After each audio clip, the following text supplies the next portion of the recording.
Ay, hello, good morning mga kachibog. Ito na naman tayo sa panibago nating pagluluto ang ating garlic butter shrimp. Yan mga kachibog, napakasarap yan.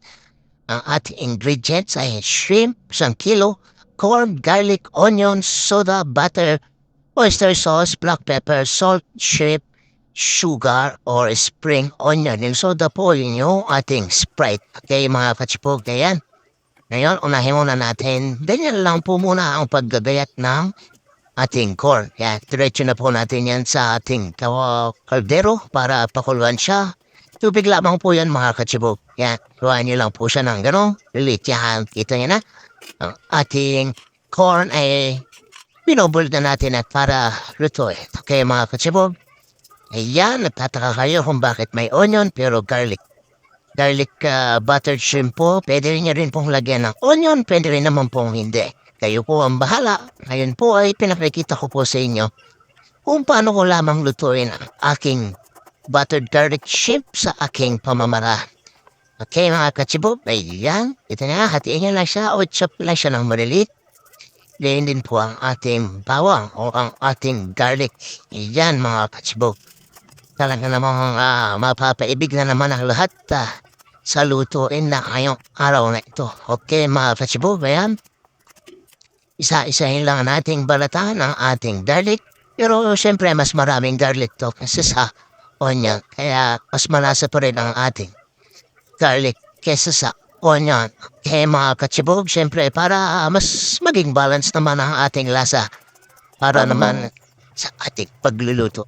Ngayon. Okay mga katsibog, ayan.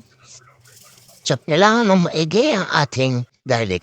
Okay na po yan mga katsibog. Ngayon, ito, pakikita ko sa inyo kung paano po natin tatanggalan ng dumi ang ating shrimp. At yan mga katsibog. Hugasan nyo po muna mabuti ang ating mga hipon or ang ating shrimp para naman mas malinis siya. Okay? Panitilihin po natin malinis ang ating mga lulutuin o ang ating pagkain. Yan, kita nyo, kumuha lang ako ng tinidor. Ayun, nakita nyo. Napakadali lang po niyan tanggalin. Ayan. Ay, yan, kita nyo. Tanggal na po siya sa ganong pamamaraan lang. Susungkitin nyo lang po yan mga katsibog. Para lang kayong nanunungkit ng sinampay. Mga katsibog, okay? Ayan. Yan, okay. Isa-isahin po natin yan hanggang sa matanggal natin lahat ng mga dumi. Yan, kita niyo naman mga katsibog kasi syempre, alam natin, shrimp yan, kung ano-ano kinakain yan sa ilalim ng dagat or kung saan man siya galing, kailangan po natin siyang linisin mabuti. Okay, mga katsibog, ayan, kita niyo naman, nalilinis na uli siya na tatanggal isa-isa ang kanyang tingin ko, bituka ito, mga katsibog. Yan, okay? Isahin lang natin siya. Kita niyo kung mga natatanggal ko, nasa gilid lang siya at napakaitim. Parang, ano talaga siya, dumi.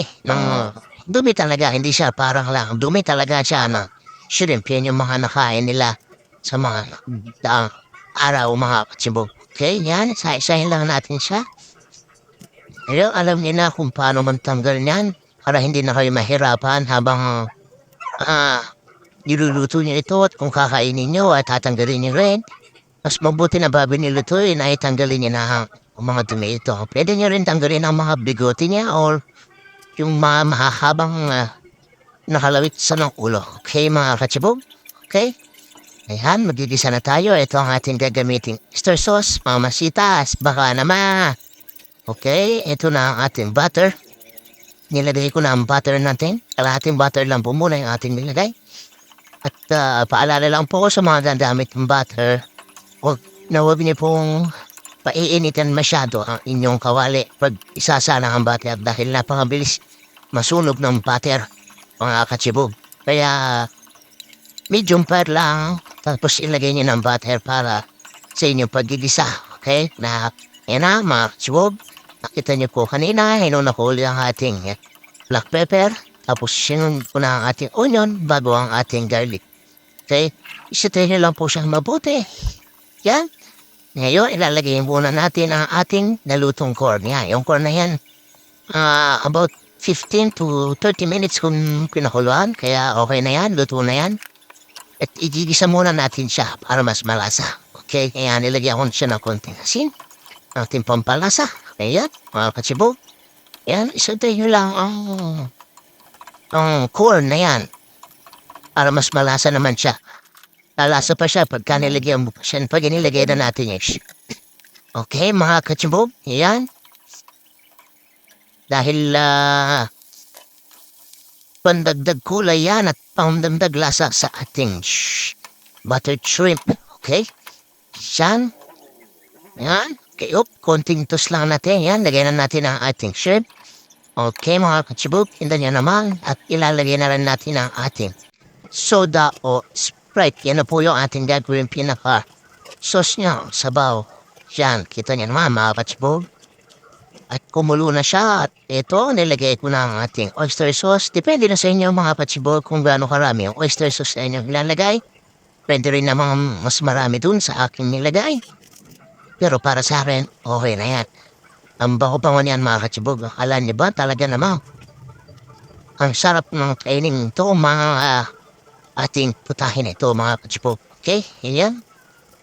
Mix nyo lang, tikman na natin. Nilagay ko na rin ang shrimp cubes dyan. Ayan, dinagdagan ko pa siya ng konting salt at sugar.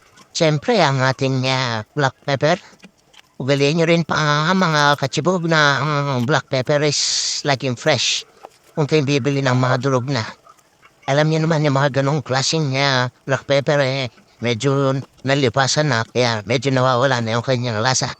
Kaya yan, dinagdagan ko pa siya ng konting butter pa. Para naman talagang mas malasa ang ating garlic buttered shrimp. Ayan, mga katsibog. Kita niya naman at ipe-plating na natin. Napakarami niyan. Makakakain na siya ng mga 5 hanggang 6 na katao. Napakasarap niyan na ulam, mga katsibog. Ayun po ang ating spring onion o sibuyas na mura. Kita niyo, mga katsibog. Napakasarap na ulam na ating garlic buttered shrimp.